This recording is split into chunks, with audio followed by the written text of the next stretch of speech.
how can you W key?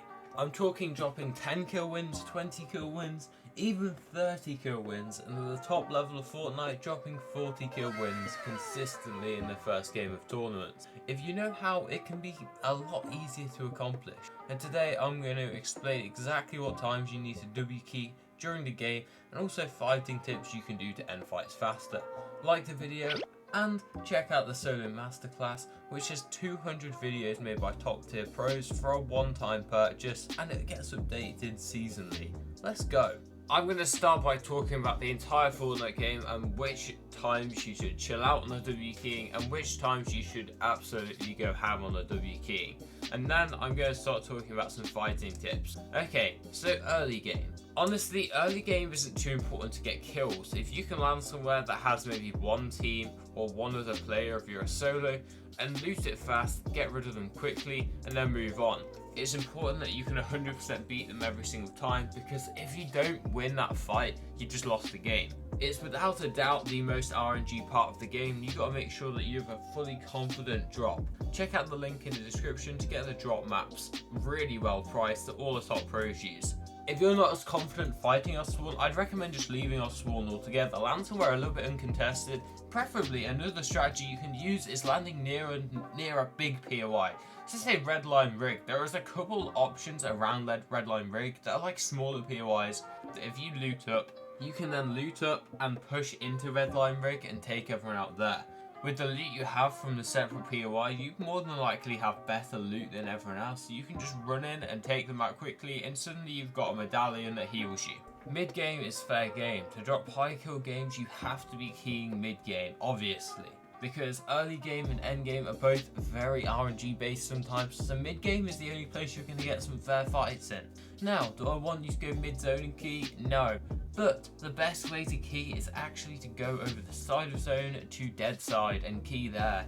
Dead side is great to key because the people that go dead side are generally not the best fighters, so you'll be able to get some really quick kills with no third parties, which is obviously super good. One thing I would say, do not key mindlessly, be the keyer that is actually smart. If you see a fight and you're 100 health and there's like a 3-person fight in front of you, do not be a minus W keyer and key that. It's actually not worth it. It's worth it to get top 3 with 3 less kills than getting top 17 with obviously being dead. Keying is obviously a great way to play, but you got to be super smart about it. The best players do not key every single fight, even when they think they can win about 80% of the time. Let me put it this way. If you had a gun with 5 chambers in and 1 bullet, would you shoot it at yourself if every time you shot it you got £100? I don't think so. That's the same with fights. If you think there's an 80% chance you win, why are you fighting it? It's just bad. Anything above 80% is obviously okay in keying games because you're obviously playing that high risk, high reward strategy, but if it's below that, then why are you even trying it? Now, endgame is equally as interesting as mid-game because you should be going for kills but not brain-dead plays. So for example, not pushing someone back zone, that is stupid because it's very third-partyable. Pushing someone front zone if a fight takes less than 10 seconds or less than 15 seconds is a yes.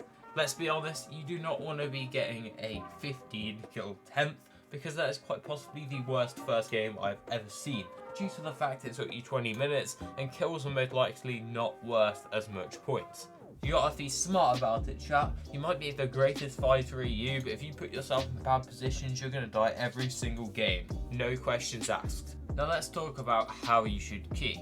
So, without a doubt, the biggest contributor to a Fortnite fight is... That was your key to answer. What is the biggest contributor to a Fortnite fight? If you said HP, then that would be pretty much spot on.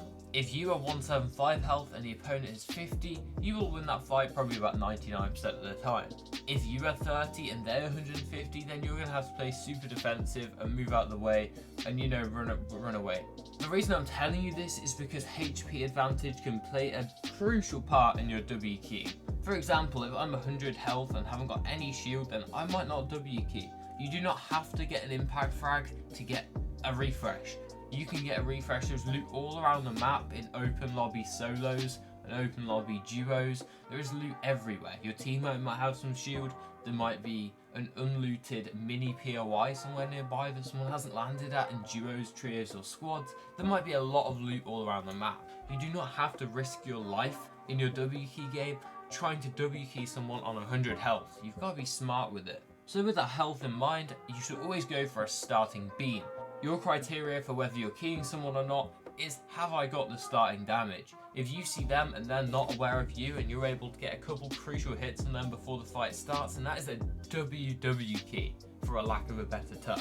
You now have the health advantage, you can push in. Your aim should be to finish this fight as fast as possible, but also staying protected.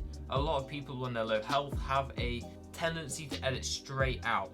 They will edit straight out on you and they will just try to 50-50 you and hope that it catches you off guard, especially this season with the fists. Your aim is to make sure this doesn't happen. When you drop on their wall, keep your shotgun out. Then pull your pickers out, pull your shotgun out again.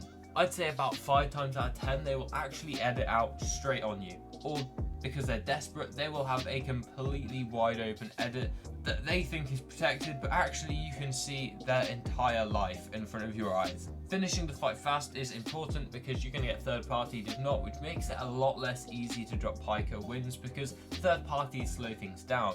They mean you have to back off a second, you then push in one of them, back off a second. The fight ends up taking about 7 minutes when it could be over in 30 seconds. Because if you kill them in 30 seconds and another player rolls up half a minute later, you are chilling again. Max Matt's ready to fight and you, odds on you have the awareness on him. Guys, if you take a single thing from this video, I want it to be being a W keyer does not mean being brain dead. You can be the smartest player in the world and still be an incredible W keyer.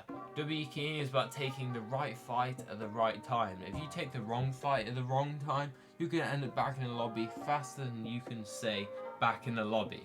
A lot of people are great at attacking W keying, they're great at dropping on people's walls, they're great at jumping in, they're great at exploiting into people's boxes. But what they're not good at is when they get hit.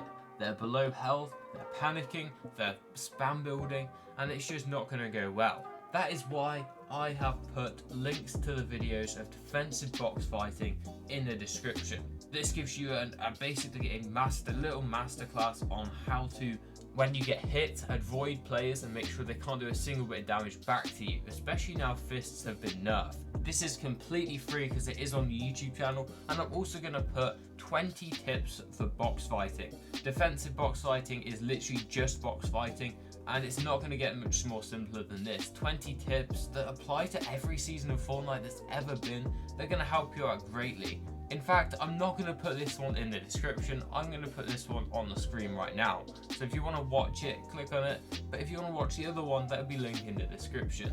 With that being said, I hope these videos really helped you, and I hope this one has too. I will see you in the next one. Have a wonderful day.